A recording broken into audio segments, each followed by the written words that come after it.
Hello, everybody. This is Jeffrey GT7, and welcome to the episode.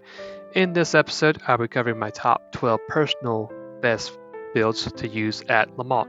Now, if I do sound a little bit different, that's because I have myself a new wireless headset, which is a Razer Barracuda X, and I actually am enjoying this new headset, especially it being a wireless featured headset. So I've been using it for the PS5. I'm going to be using it just for this episode. I'm going to be curious on how it sounds. If the sound quality is not as crisp or as clear compared to my Blue Snowball, then I most likely will be able to get back on that Blue Snowball. But hopefully this episode will help out. I do know that this coming Thursday is the new update, so I can imagine there's a lot of drivers out there that are wanting to really increase their money intake, which I have no problem whatsoever. I will do the same thing too. So, without any further ado, let's go ahead and get straight into the episode. Now, before we get into the nitty gritty of the episode, I want to quickly share one quick thing. I did participate in the Sector 7 series finale at Fiji, and overall, it was a great race for myself and for the team. We actually went ahead and clinched the overall team championship with NVR Team Redline, and overall, it was a great race for us. I had two teammates that came first and third. I came fourth place in the race after having to recover from some penalties and from pit strategy that didn't go too well. And for the group three, which was actually the sprint mode, which we did first, I actually drove my own custom white Twix Japanese Finale Special Ferrari at Fiji. And actually, the car really surprised me. It actually felt pretty smooth and felt pretty good. I was able to get some good rotation in most of the corners with the Ferrari, so I was kind of surprised it actually did that well. Now, if you guys are curious and would like to actually own this special Japanese Twix livery, I'll be showcasing the livery right here. So here it is right here for grabs if you want to add to your collection, and just in case you want to spruce up your Ferrari, there it is right there. Now, if you want to follow me in the game itself, here it is right here. Just in case, if you do see my episodes in the future, there's the instructions right there. That way, if I do share a livery, especially if it's a livery that's related to Tokyo Expressway 600, you could just follow me in the game, quickly put that livery on there without having to manually search for it or do the hard work trying to put the parts together. And yeah, you can do that just like that. So with that now being out of the way, we can now officially get started with the episode. So the first build I'm going to be going is going to be the XJR9, and these are going to be pretty quick rocket ship builds per se, just go by throwing them. So for this particular setup, if you want to go ahead and pause the episode and just copy the setup, you can. The only downfall for this car is, in fact, it's only found in the Legends car dealership if it's there. That's the only sad thing about this car. But other than that, a great car to use, especially when it comes to either Spal 800 or Sardina. It has a very smooth, pretty quick pace overall. So if you have it, then I really recommend giving it a shot. So try it at Le Mans and of course at the 800 PP races because that car is really, really good. So for our second build we're going to be covering is going to be the 98 Impreza. And the reason why I kind of threw this car in there is not because the swap variant is so strong, which in fact this is a swap build, but because it's right now at the used car dealership, there is the car customization parts I'm using for this car. So just in case you want to copy that, there they are right there. Just go pause the episode and just follow through. I'll be discussing later on how to quote buy a swap or how to get one for free. As you can see, we do have the swap on the car just by giving out the green text on the engine model. Unfortunately, like I said before, it can only be found at used cars, but right now it's right there. So I would recommend in going ahead and grabbing that car before it actually leaves the used car dealership. So if you just pause the episode, follow the instructions of the build, you're good to go. So we're going to go ahead and move on to our third car, which is going to be the big sister of that car. It's going to be the 99 Impreza GTR build. And this car, very, very smooth, very quick, is actually a lot more competitive in my opinion, especially with the parts compared to the 98 counterfeit. So as you can see, same car custom parts, just like with the 98. The only thing different here is I went ahead and just threw in the racing sauce, and I'm going to quickly correct myself. It's not GTR, but rather Type R STI. So just want to throw that out there, just in case if you guys get, you know, little triggered just me calling it a GTR. Fortunately, just like with the 98, this car can only be found at the used car dealership, so keep your eye out for it, just in case you don't have it, and hopefully it will show up soon in the game. For our next car we'll be discussing is going to be the legendary Monster Red Suzuki Escudo. And this car pretty much fits the category in all money grind tracks, from Tokyo Expressway 600 all the way to Spa 800.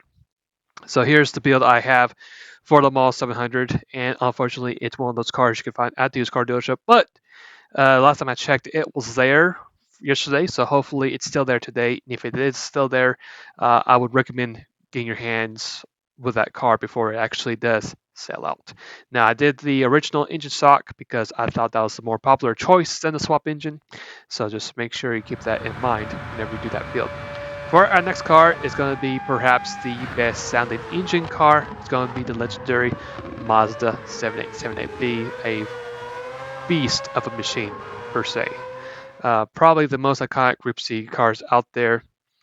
Here's my tune for the Le Mans 700. Now, I recently have done this particular tune for the Mazda, so just in case, if you want to quickly jump to that episode, you can click on that the top right bar and just quickly take a shortcut and just check that episode out if you want to see that, if you want to. For our next car, it's going to be yet another quick Group C prototype. It's going to be the R92CP. Used to be the King at Sardina. Very smooth, fast, quick car. Here it's tune that I'll be using for Le Mans 700. Just go ahead and just pause the episode and just copy through. With all these Group Cs that I've been sharing, you should not have any issues when it comes to this race. You should have like the best fuel, the best speed overall, the best handling, the best braking. So you should really, really do really well in these races, especially with the Group Cs. For our next car, it's going to be yet another swap car. It's going to be using the swapped X J220. And quite a very interesting car, I would say. Both the stock and the swap very quick. I decided to swap variant for this one, and just like with the other car, you had to be a collector level 50 just to buy it. You can see there's the new engine, of course, by the green text, like I mentioned earlier, from the 98 Impreza. That lets you know that the car is in fact swapped. And like I said before, to buy a swap, you must be collector level 50. Now, I don't think that's going to change when the new spec comes out. And the other thing you do is you check your garage to see if you have a compatible engine for free, just in case if you're not level 50, you can use that compatible taskbar, and it'd be a golden ticket opportunity. Unfortunately for this car, it is a Legends cars only, and like I did mention before, I don't really see them changing the cap for the collector level of what you have to be to buy a swap or ultimate parts. Hopefully it stays at level 50, which hopefully that's the case. And that's going to be it for the tune. So yeah, now if you don't have the swap variant, there's no need to be panicked or anything like that. The car should still be fine, even if you do not have the swap variant. Same thing goes for the Imprezas. If you don't have the swap engine, there's no need to be freaked over about. The next car we're going to be talking about is another legendary car, the GT1. And for this car, also a very special car. Whenever I see it, I can think of the days of GT3 and that car being an absolute beast and actually contending against the 778B. So here's a quick tune of the car itself, and this car is actually pretty much perfect when it comes to Le Mans. May not be the best when it comes to handling, but when it comes to sheer speed and sheer pace on the straights, it is a really, real huge treat to drive this car around Le Mans. Fortunately, this car is once again one of those cars you have to get at the Legends car dealership. Overall, it should be a pretty easy build. Just play with the downforce a little bit and just nerf the engine, add weight to it, and that pretty much should do it right there.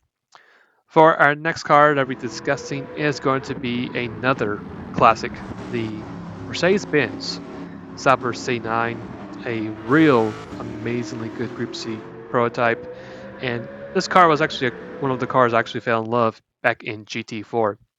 Here's the overall build for it, and same case scenario, nerfing the overall power, adding some weight to it, and also increasing the rear downforce, lowering the front downforce, and of course putting on racing hard tires. That's going to be the main key ingredients to really drop that PP in order for it to be legal for Le Mans. Same thing goes for the other cars. Unfortunately, it is found at the Legends car dealership only, which is kind of sad. I wish it was all these cars were 24/7 access. Unfortunately, that's not the case. The next car is going to be, of course, our most expensive car and my all-time favorite. It's going to be the Ford GT40. Uh, very, very amazingly awesome background story for this car of how it was built, the people around the car. Here is the tune overall for this car, and it is amazingly fun car to drive, especially out the mall. So if you have over 6 million credits, 7 million safely, I would really consider getting this car in your garage. Unfortunately, like before, it can be found at the Legends Cars dealership, but hey, you'll gain a ton of points if you go ahead and buy this car. And just the story and the history behind the GT40 is just amazing of what true American ingenuity can do. Plus some help from the of course from the British too, uh, can put together in just one car. I mean, it was amazingly good. For our next couple of builds we got left over is going to be another special old car. It's going to be the Alpine A220. And this car itself actually became the best car at one time at Tokyo Expressway after they finally were able to get rid of the Tomahawk. This car too is very, very smooth, very quick, very light as well. As you can see by the stats, we really didn't have to do any nerfing to it. It's actually close to its real strong base. Fortunately, this car is at Legends Cars only as well, but it's pretty cheap. It's about 300,000 credits, so it is a lot cheaper compared to the other Legends Cars we've discovered in this episode. So if you have a couple of 100,000 credits, I would consider giving this car a go for both Le Mans and for Tokyo Expressway 600, just simply because of how smooth and how lightweight it is for the track. All right, so for our last potential build for this episode is going to be an actual favorite of one of my friends. It's going to be the 2014 Bull Jr car. Now, it may not be the best for overall top speed pace, but when it comes to handling, braking, and of course fuel efficiency, really, really good. Here is my particular tune for this car. Depending on what kind of weather you have, you could potentially do maybe at least maybe one stop or no stops depending on how well your fuel is for this car. So yeah, that's going to be my top 12 builds to use for Le Mans 700, and hopefully these builds will help you out to gain a lot of credits at Le Mans just before we actually have Spec 3 dropped. And hopefully you guys have enjoyed the episode. And if you did, why not go ahead and leave a like. If there is a potential build you'd like for me to try out in any of the big main money races, just like either at Tokyo Expressway, Le Mans, or Sardinia, you're more than welcome to have any suggestions, throw them out there in the comment section, and I'll try my best to do them. If you want to check out the last particular episode I have done for GT7, you can check out the episode right there, and hopefully that particular build will help you out. And I'm going to try to actually do one more episode before Spec 3 drops.